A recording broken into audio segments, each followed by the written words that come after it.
নমস্কাৰ আপোনালোক সকলোকে পুনৰবাৰ স্বাগতম নাজমাই মছজিদ বন্ধুসকল বলকতে চাওক আজি সন্ধিয়াৰ 7টা গুৰুত্বপূৰ্ণ খবৰ প্ৰথমটো খবৰ 18 জুনত অনুষ্ঠিত হোৱা ইউজিচি নেট পৰীক্ষা বাতিল ব্যাপক বিসংগতিৰ অভিযোগত বাতিল কৰা হৈছে ইউজিচি নেট পৰীক্ষা পুনৰ অনুষ্ঠিত হ'ব এই পৰীক্ষা আৰু পৰৱৰ্তী পৰীক্ষাৰ দিন ঘোষণা কৰিব কেন্দ্ৰীয় শিক্ষা মন্ত্ৰালয়ে লগতে এই পৰীক্ষাৰ বিসংগতিৰ তদন্তৰ দায়িত্ব সিবিআইক অৰ্পণ কৰিছে কেন্দ্ৰীয় শিক্ষা মন্ত্ৰালয়ে পৰৱৰ্তী খবৰ সৌদি আৰবৰ মক্কাত মৃত্যুৰ কিৰিলি প্ৰচণ্ড গৰমত এই পৰ্যন্ত 900ৰ অধিক হজযাত্ৰীৰ মৃত্যু প্ৰচণ্ড গৰম সহ্য কৰিব নোৱাৰি মক্কাত মৃত্যু হোৱা হজযাত্ৰীৰ সংখ্যা 900ৰ অধিকলৈ বৃদ্ধি হৈছে এক কথাত যেন গৰমৰ বাবেই মৃত্যু উপত্যকাত পৰিণত হৈছে পবিত্ৰ ভূমি মক্কা মৃতদেহেৰে ভৰি পৰিছে আৰবৰ আটাইতকৈ ডাঙৰ মৰ্গ প্ৰায় 52 ডিগ্ৰীৰ তাপমাত্ৰাই হজযাত্ৰীসকলক জুৰুলা কৰিছে ইতিমধ্যে গৰমত মৃত্যু হোৱা হজযাত্ৰীসকলৰ মাজত আছে 68 জনৰো অধিক ভাৰতীয় নাগৰিক এতিয়াও মক্কাত সন্ধানহীন হৈ আছে বহু কেইজন আৰু এই খবৰ নিশ্চিত কৰিছে সৌদি আৰবৰ এক কূটনৈতিক নেতাই মঙ্গলবাৰে আৰবৰ প্ৰশাসনীয় সূত্ৰৰ এক খবৰ অনুসৰি প্ৰচণ্ড গৰমত হজযাত্ৰালৈ যোৱা শ লোক অসুস্থ হৈ পৰিছে বৃহস্পতিবাৰে মৃতকৰ সংখ্যা 900ৰ অধিক হৈছে গৈ এইসকলৰ মাজত আছে বহু ভাৰতীয় নাম প্ৰকাশত অনিচ্ছুক এই বিষয়াগৰাকীয়ে এক সংবাদ সংস্থাৰ আগত পুনৰ কয় যে এই পৰ্যন্ত আমি 68 জন ভাৰতীয়ৰ মৃত্যুৰ খবৰ লাভ কৰিছোঁ যাৰ ভিতৰত বহুকেইজন স্বাভাৱিক কাৰণত মৃত্যুবৰণ কৰিছে আৰু বহুকেইজন জলবায়ুৰ বাবে মৃত্যু হৈছে কোনো আকৌ বাৰ্ধক্যজনিত কাৰণত মৃত্যু হৈছে লগতে সন্ধানহীন হৈ আছে বহুকেইজন ভাৰতীয় লোক তেওঁ কয় যে প্ৰত্যেক বছৰে এই ঘটনাৰ পুনৰাবৃত্তি ঘটে বিগত বছৰতো পৰিস্থিতি এনেকুৱাই আছিল জানিব পৰা মতে মৃতকৰ বেছিভাগেই ইজিপ্তৰ হজৰ সময়ত অত্যাধিক গৰমত মৰুৰ দেশখনৰ অতি কমেও 330 জন লোকৰ মৃত্যু হৈছে জৰ্ডানৰ 60 জন লোকৰ মৃত্যু হৈছে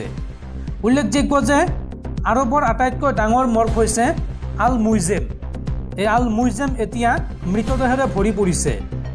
সময় যিমানে বাগৰিছে পৰিস্থিতি সিমানে অধিক ভয়াৱহ হৈ পৰিছে এতিয়াও অসুস্থ হৈ আছে কেইবা হাজাৰ হজযাত্ৰী সৌদি আৰবৰ ৰাষ্ট্ৰীয় বতৰ বিজ্ঞান বিভাগৰ তথ্য অনুসৰি যোৱা সোমবাৰে মক্কাৰ গ্ৰেণ্ড মছজিদ চৌহদৰ তাপমাত্ৰা আছিল 51.8 ডিগ্ৰী সেলসিয়াছ আৰু সেইদিনা 2000তকৈ অধিক হজযাত্ৰী অসুস্থ হৈ পৰিছিল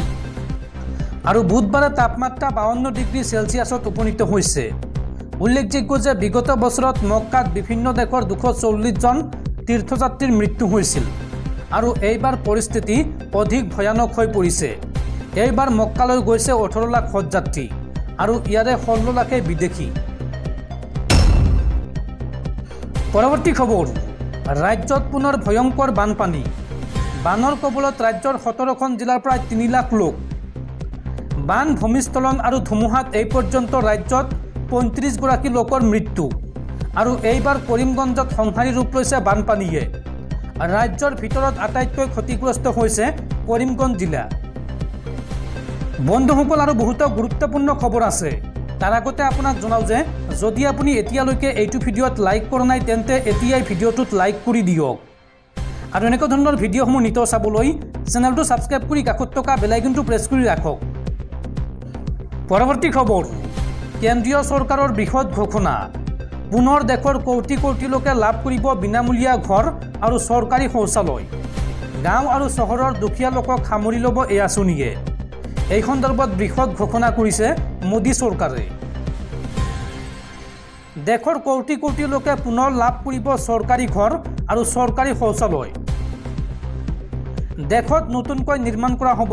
PMAY ঘৰ PMAY ঘৰৰ লগতে লাভ কৰিব চৰকাৰী শৌচালয় দেশত ইতিমধ্যে সম্পূৰ্ণ হৈছে 4.21 লাখ PMAY গৃহ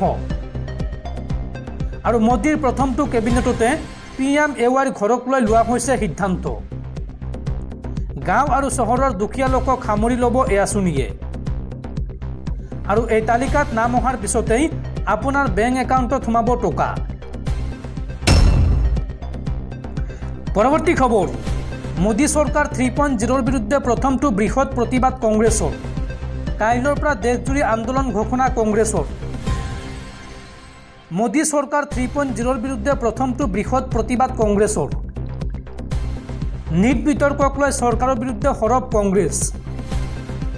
আৰু আজি নীটৰ পৰীক্ষাৰ্থীৰ সৈতে ৰাহুল গান্ধীৰ মত বিনিময়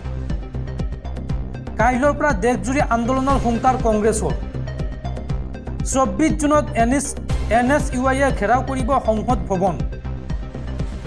আৰু আজি শিক্ষামন্ত্ৰী ধৰ্মেন্দ্ৰ প্ৰধানৰ বাসগৃহ ঘেৰাও কৰে NSUIয়ে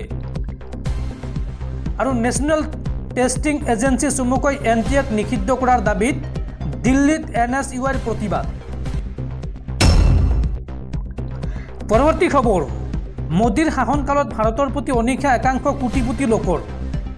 2024 চনত প্ৰায় 4,300 গৰাকী কোটিপতিয়ে এৰিব ভাৰত সংযুক্ত আৰব আমিৰশ্বাহীলৈ যাব এই সকল লোক হেনলি এণ্ড পাৰ্টনাৰ্ছৰ প্ৰতিবেদনত প্ৰকাশ পাইছে এই তথ্য পৰৱৰ্তী খবৰ তামিলনাডুত ভয়ংকৰ ঘটনা অবৈধ বিষাক্ত সুৰা সেৱন কৰাৰ ফলত 34 জন লোকৰ মৃত্যু ঘটনা সন্দৰ্ভত 4 জনক আটক তামিলনাডুত সংঘটিত হোৱা ঘটনা এতিয়া সৰ্বত্ৰ চাঞ্চল্যৰ সৃষ্টি কৰিছে অবৈধ সুৰা সেৱন কৰি ৰাজ্যখনৰ 34 জন লোকে অকাল মৃত্যুক আঁকোৱালি লোৱাৰ লগতে ভালে সংখ্যক লোক হাস্পতালত ভৰ্তি হৈ আছে এইখিনিতে উল্লেখ কৰা প্ৰয়োজন যে তামিলনাডুৰ কাল্লাকুৰিচিত সংঘটিত হৈছে এই ঘটনা জানিব পৰা মতে মঙলবাৰে নিশা কাল্লাকুৰিচিত অবৈধভাৱে প্ৰস্তুত কৰা সুৰা সেৱন কৰাৰ ফলতেই এই ঘটনা সংঘটিত হ'বলৈ পালে ইয়াৰ ফলত সম্প্ৰতি 34 গৰাকী লোক নিহত হোৱাৰ উপৰিও প্ৰায় 44 গৰাকী লোকক হাস্পতালত ভৰ্তি কৰোৱা হৈছে ইয়াৰে 20 জনৰ স্বাস্থ্যৰ অৱস্থা অতি সংকটজনক বুলি জানিব পৰা গৈছে উল্লেখযোগ্য যে সুৰা সেৱন কৰা অধিকাংশৰে প্ৰথম অৱস্থাত হজ বমি মূৰৰ কামৰণি আদি নানান সমস্যাই দেখা দিছিল ইয়াৰ পাছতে ভুক্তভোগীসকলক ততালিকে হাস্পতালত ভৰ্তি কৰোৱা হৈছিল ইফালে সংকটজনক অৱস্থাত থকা লোককেইজনক উন্নত চিকিৎসাৰ বাবে পুডুচেৰীৰ জৱাহৰলাল স্নাতকোত্তৰ চিকিৎসা শিক্ষা আৰু গৱেষণা প্ৰতিষ্ঠানলৈ প্ৰেৰণ কৰা হৈছে ইতিমধ্যে আৰক্ষীয়ে ঘটনা সন্দৰ্ভত ক্ষীপ্ৰ তদন্ত অব্যাহত ৰখাৰ কথা জানিব পৰা গৈছে ইফালে চিকিৎসাধীন হৈ থকা লোকসকলৰ স্বাস্থ্যৰ বুজ ল'বলৈ ৰাজ্যখনৰ মুখ্যমন্ত্ৰী MK ষ্টেলিনে মন্ত্ৰী EV ভেলুসহ S সুব্ৰমণিয়ামক হাস্পতাললৈ যাবলৈ নিৰ্দেশ দিছে লগতে এই ঘটনাৰ উচিত তদন্তৰ বাবে আৰক্ষী প্ৰশাসনক নিৰ্দেশ প্ৰদান কৰিছে ইতিমধ্যে উক্ত ঘটনাৰ অভিযোগত 4 জন লোকক আৰক্ষীয়ে আটক কৰিছে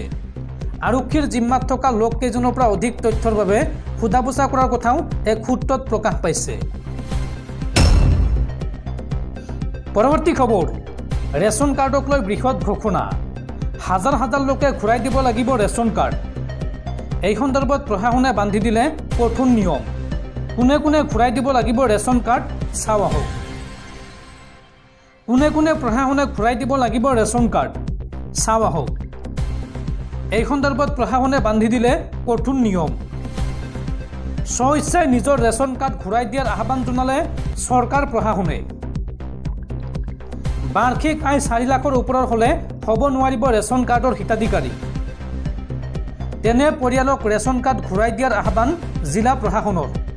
অৰ্থাৎ যিসকল পৰিয়ালৰ বছৰিকীয়া আয় 4 লাখ বা তাতকৈ অধিক সেই পৰিয়ালসমূহে ৰেচন কাৰ্ডৰ সুবিধা ল'ব নোৱাৰিব স্বইচ্ছাই ঘূৰাই দিয়া ৰেচন কাৰ্ডৰ গৰাকীক প্ৰশংসা পত্ৰ প্ৰদান কৰা হ'ব সজাই জিলা প্ৰশাসনে জাৰি কৰিছে এই নিৰ্দেশনা পৰৱৰ্তী খবৰ LICক লৈ আন এক ডাঙৰ খবৰ এইবাৰ দেশজুৰি ভাৰতীয় জীৱন বীমা নিগম চমুকৈ LICৰ 60,000 কোটি টকাৰ সম্পত্তি বিক্ৰীৰ অভিসন্ধি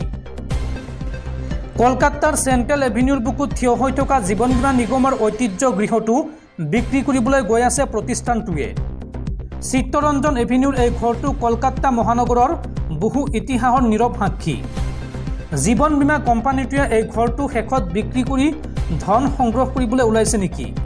অৱশ্য এই বিপুল পৰিমাণৰ সম্পত্তি বিক্ৰীৰ খবৰ অস্বীকাৰ কৰিছে জীৱন বীমা নিগমে এই খবৰটো কোম্পানীটোৱে যোৱা মঙলবাৰে এক বিবৃতিত মিছা বুলি দাবী কৰিছে দ্য মিণ্ট নামৰ সংবাদ মাধ্যমৰ এক সূত্ৰই জনোৱা মতে ভাৰতীয় জীৱন বীমা নিগমে নিজৰ কেইবাটা মূল্যৱান সম্পত্তি বিক্ৰী কৰি 50,043 পৰা 58,384 কোটি টকা,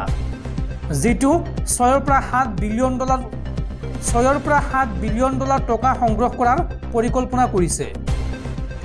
ভাৰতীয় জীৱন বীমা নিগম ভাৰতৰ তৃতীয় বৃহত্তম মাটিৰ মালিক।